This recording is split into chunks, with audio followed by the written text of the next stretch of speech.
Ikinatuwa ng ilang mamimili ang pagkakaroon ng price cap sa imported rice matapos lagdaan ni Pangulong Ferdinand R. Marcos Jr. ang Executive Order No. 118.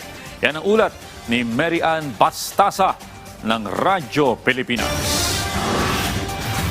Good news para sa ilang consumer sa Mega Q-Mart sa Cubao, Quezon City ang pagkakaroon na ng price cap sa imported rice. Ito'y sa bisa ng Executive Order No. 118 na nilagdaan ni Pangulong Ferdinand R. Marcos Jr. kung saan itinakda sa 50 pesos kada kilo ang maximum retail price ng 5% broken imported rice.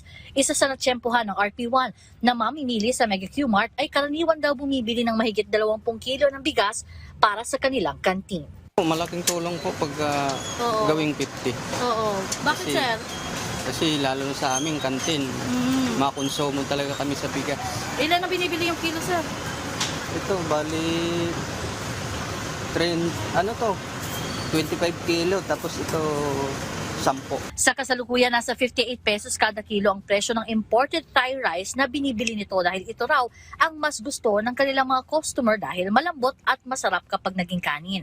Ayon naman sa kanya, malaking tipid para sa kanilang mga consumer kung magkakaroon sila ng opsyon para sa mas murang bigas. Sa panig naman ng mga rice retailer, pabor sila sa price cap basta't may sapat na suporta raw mula sa gobyerno para magkaroon ng mas murang supply ng imported na bigas. Paliwanag ni Mang Christian, mataas pa rin kasi ang pauhuna ng mga retailer kaya mahirap ibaba agad sa 50 kada kilo ang bentahan. Kaya yon kung makukuha namin ng mababa. Kaso pagdating sa Bulacan, mas mataas pa yung kuha namin. Oo.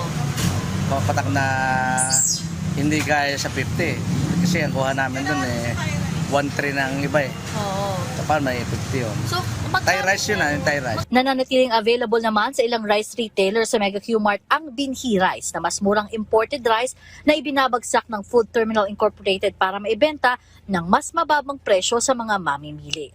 Mula rito sa Quezon City para sa Integrated State Media, Mary Ann Bastasa ng Radyo Pilipinas, Radyo Publiko.